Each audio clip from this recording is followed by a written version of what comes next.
A strong hold over current affairs is your way to succeed in the UPSC Civil Services examination. Brace yourself and get detailed coverage of relevant news both nationally and internationally. With the monthly current affairs revision program starting from 26th October at 5 p.m. Enroll today and elevate your current affairs knowledge with comprehensive coverage of current affairs compiled through relevant sources such as the Hindu Indian Express, Economic Times, PIB Yojana, and others. Expert support and personalized mentoring. Comprehensive assessment through MCQs and mains-oriented questions.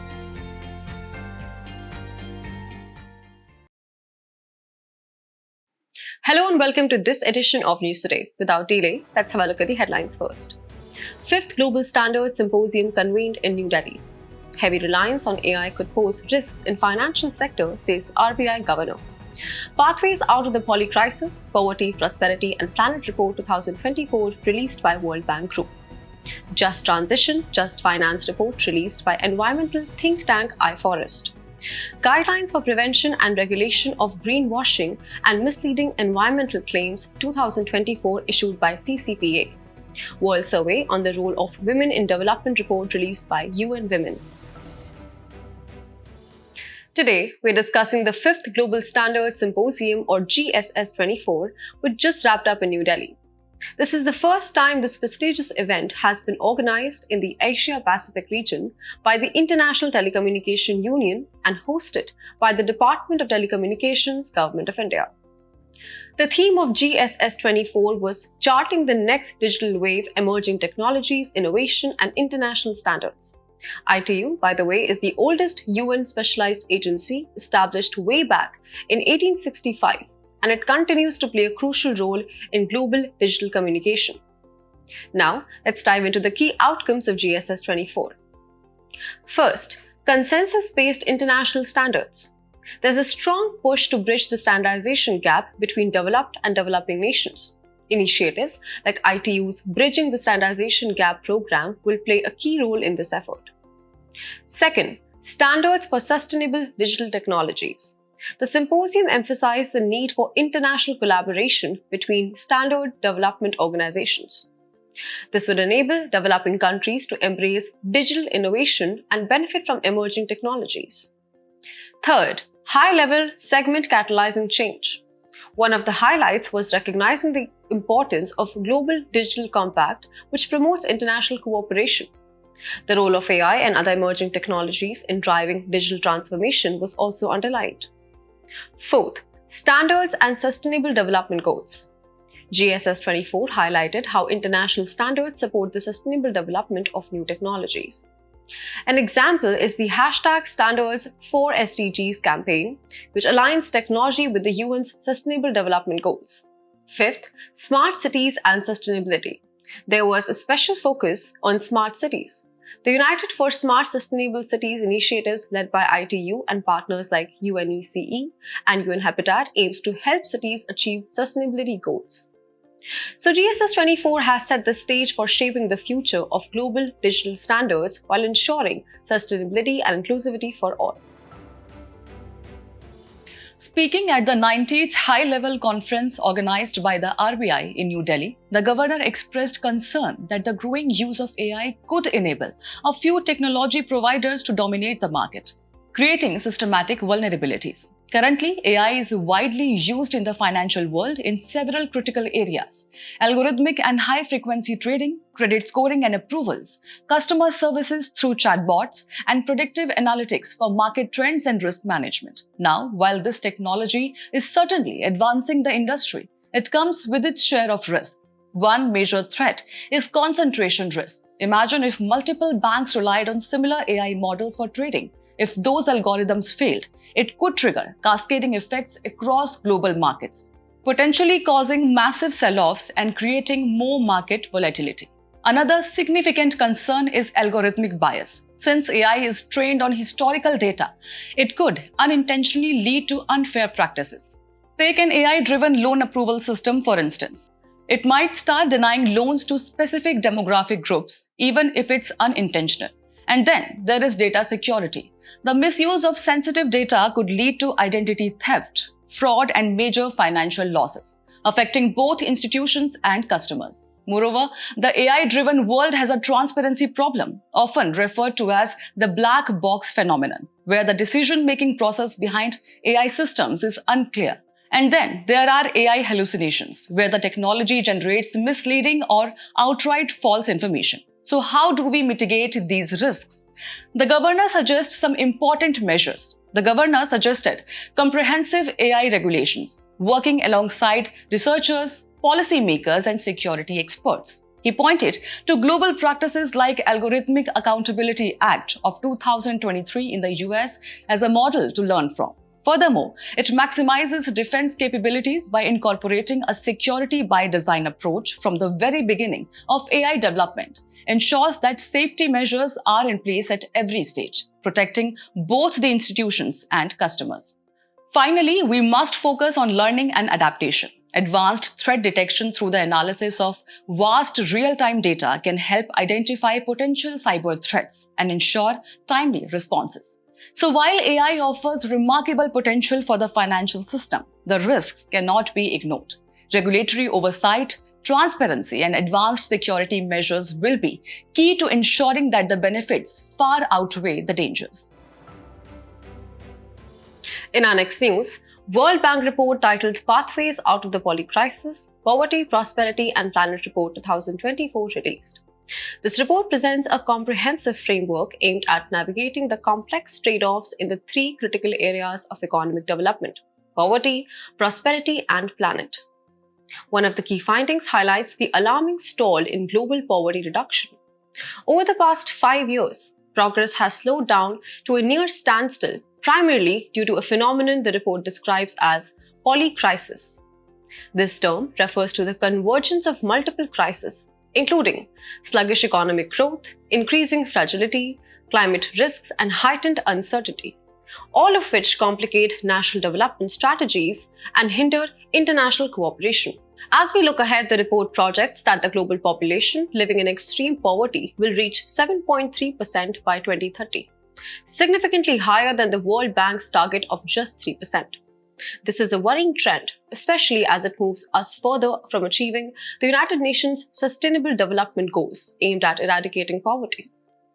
Moreover, the report sheds light on the global prosperity gap, revealing that progress has stalled since the pandemic. Prosperity gap is the average factor by which incomes need to be multiplied to bring everyone in the world to the prosperity standard of $25 per person per day. Turning our gaze to India, there is a silver lining. The report notes a significant decline in the number of Indians living in extreme poverty, from 431 million in 1990 to 129 million in 2024. The World Bank currently defines extreme poverty as living on less than $2.15 per person per day.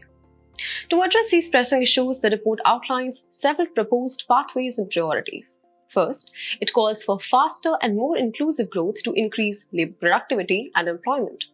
Second, it emphasizes the importance of climate resilience, encouraging countries to enhance risk management and find a balance between income growth and reducing emissions. From a global perspective, the report suggests tailored priorities for different income groups. Low-income countries should focus on poverty reduction by investing in human, physical, and financial capital. Middle-income countries need to prioritize income growth while reducing vulnerabilities such as cutting air pollution. High-income and upper-middle-income countries are urged to accelerate climate mitigation efforts while managing the associated transition costs. In our next news, we will focus on a crucial report released by environmental think tank iForest, titled the Just Finance Report, which outlines India's journey toward a just energy transition. The think tank's primary studies were conducted in coal-dependent districts like Korba, Angul, Bokaro, and Ramgarh. These regions were selected to understand and calculate the overall costs, their components, and the factor influencing transition from coal. But what exactly does just transition mean? According to the report, it refers to a development model that aims to shift from fossil fuels to green energy while ensuring economic growth, protecting affected workers and communities, and enhancing energy security. Now, let's take a look at the key findings of this report. Coal continues to be a massive player in India's energy mix. In fact, 55% of India's commercial energy needs are met through coal, and over 70% of the electricity produced is powered by coal-based thermal plants. India will require more than $1 trillion at current rates to transition away from coal mining and thermal power plants in the next 30 years. This significant investment is split into two main areas. First, about 52% will be allocated for green energy infrastructure, while the remaining 48% will focus on non-energy expenditures, particularly aimed at supporting affected workers and communities during the transition process. So how can India fund such a large-scale shift? The report offers several recommendations. Local resources like District Mineral Foundation (DMF) and Corporate Social Responsibility (CSR) funds are suggested to kickstart transition measures in affected districts. But that's not enough. International financing will be crucial, as highlighted in India's long-term low-carbon development strategy. Other options on the table include private investments, public grants, and subsidies. Before delving into the measures, it's important to grasp the significance of coal in India. India stands as the second largest coal producer globally and holds the fifth position in terms of coal deposits worldwide, underscoring its vital role in the nation's energy landscape. Interestingly, 80% of the coal found in India is bituminous or non-coking coal, primarily used for power generation. Major states with significant reserves are Odisha, Jharkhand, and Chhattisgarh. Despite being abundant, Indian coal is known for its high ash content and low sulfur content, making it a unique resource.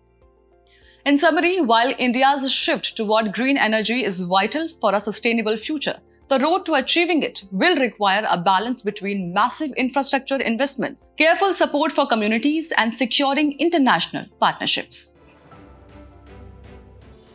In a prominent move to protect consumers and promote genuine environmental practices, the Central Consumer Protection Authority or CCPA has issued new guidelines aimed at preventing greenwashing and misleading environmental claims. These guidelines come under the Consumer Protection Act of 2019 and address the rapid rise of deceptive marketing of green products. That's right, the misleading advertisements not only confuse consumers but also detract from real environmental efforts. Let's look at the key highlights of the guidelines. It clearly defines greenwashing as any deceptive or misleading practice which includes concealing, omitting, or hiding relevant information by exaggerating, making vague, false, or unsubstantiated environmental claims. It also includes use of symbols or imagery, placing emphasis on positive environmental aspects while downplaying or concealing harmful attributes. These guidelines are comprehensive and apply to all environmental claims made by businesses. Importantly, they prohibit the use of generic terms like eco-friendly, green, or sustainable without providing adequate substantiation. Companies will now be required to disclose detailed information on the methodologies and data behind their claims to ensure transparency. Additionally, the guidelines call for statutory or independent third-party certifications to validate claims about products being compostable, degradable, and recyclable. This means that consumers can trust that these products meet established environmental standards. But what about the companies making aspirational claims about their products?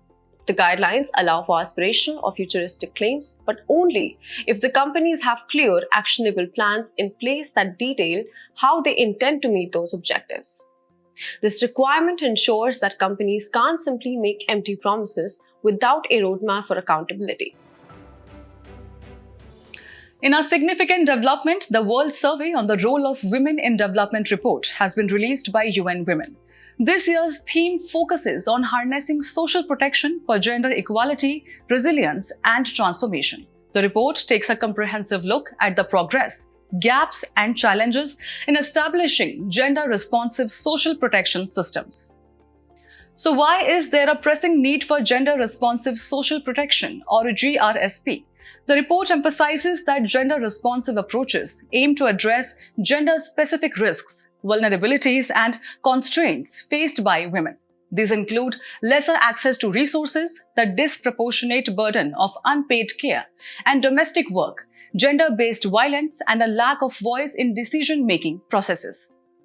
GRSP acknowledges the nature and intensity of these risks based on gender, paving the way for targeted interventions.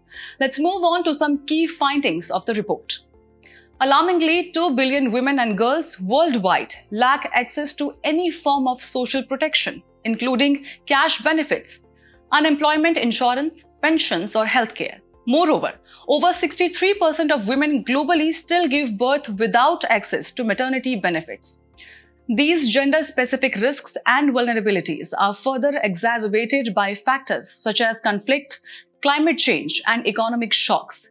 In the light of these findings, the report outlines several critical recommendations. Firstly, it suggests addressing the existing gender gaps and biases within social protection systems, policies, and programs. Additionally, improving coordination with gender-responsive employment policies and public services is essential. The report also calls for adapting social protection policies and programs to meet the needs of women and girls, particularly during sudden and protracted crises, and emphasizes a rights-based approach to social protection delivery. Now, turning our attention to India, the country has initiated several measures to enhance social protection for women. One such initiative is the Mahatma Gandhi National Rural Employment Guarantee Act of 2005.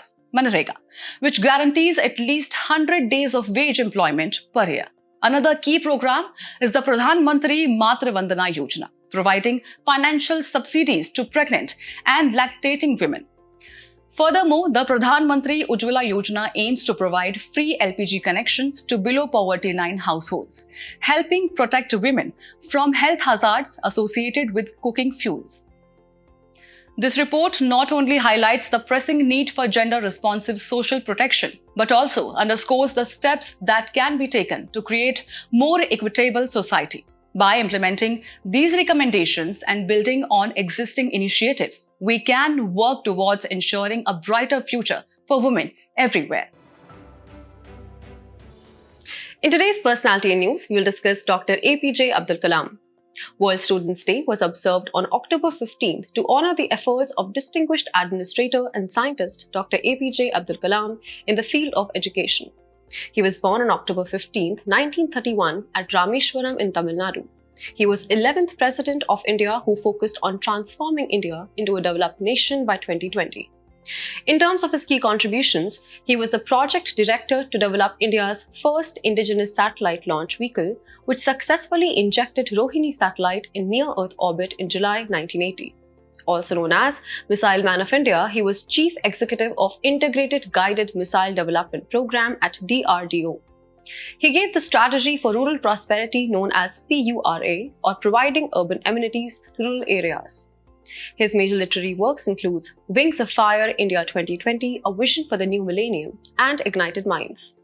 He was awarded Bharat Ratna in 1997, Padma Vibhushan in 1990, and more. He depicted values of integrity, humility, visionary leadership, etc. As we wrap up today's main news, let's take a look at some quick updates. The Union Minister for Education announced the establishment of 3 AI centers of excellence focused on healthcare, agriculture, and sustainable cities. As part of the vision to Make AI in India and Make AI Work for India, the establishment of these centers was announced under the Budget 2023-24. UN said that the Israeli military has fired on its peacekeepers near the Blue Line. The Blue Line was established by the United Nations Interim Force in Lebanon in 2000. It is an area spanning 120 km along southern Lebanon to ensure the complete withdrawal of Israeli forces. India's first-of-class indigenous multi-purpose vessel, INS Samarthak, launched. INS Samarthak is a highly specialized multi-role platform envisaged to be a trial platform for the development of next-generation weapons and sensors for the Indian Navy. USA announced that it will send its Terminal High-Altitude Area Defense Battery System to aid Israel. It is an advanced defense system against short, medium, and intermediate range ballistic missile threats developed by Lockheed Martin Corporation. It is the only US system designed to intercept targets outside and inside the atmosphere employing hit-to-kill technology. Recently, agreement on the equitable use of water resources from the Nile River basin has come into force despite the notable opposition of Egypt. The Nile is the world's longest river and has a drainage area of nearly 10% of the landmass of the African continent. Recently, Supreme Court held that the existence of physical disability should not be a ground to disbar a candidate from medical education. Currently, Graduate Medical Education Regulation 1997 bars persons with benchmark disability from MBBS course. SpaceX has achieved a significant milestone in space exploration by landing its Starship rocket using an innovative structure called Mechazilla. It is the nickname for the large 400 feet rocket-catching structure. It is a tall structure equipped with massive mechanical arms to catch super-heavy booster in mid-air as it returns to Earth. Google signed its first ever corporate agreement with California-based Kairos Power to purchase nuclear energy from multiple small modular reactors or SMRs. SMRs are advanced nuclear reactors that have a power capacity of up to 300 megawatt electric per unit. Only 2 SMR projects have reached the operational stage globally. Before we sign off, let's challenge your understanding in today's installment of Test Your Knowledge.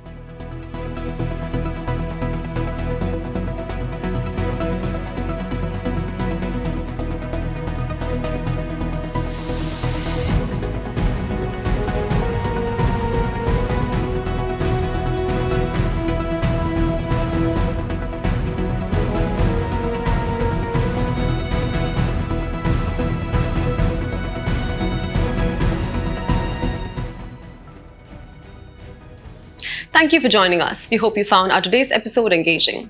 For the solutions to the quiz and for the PDF version, visit links in the description below.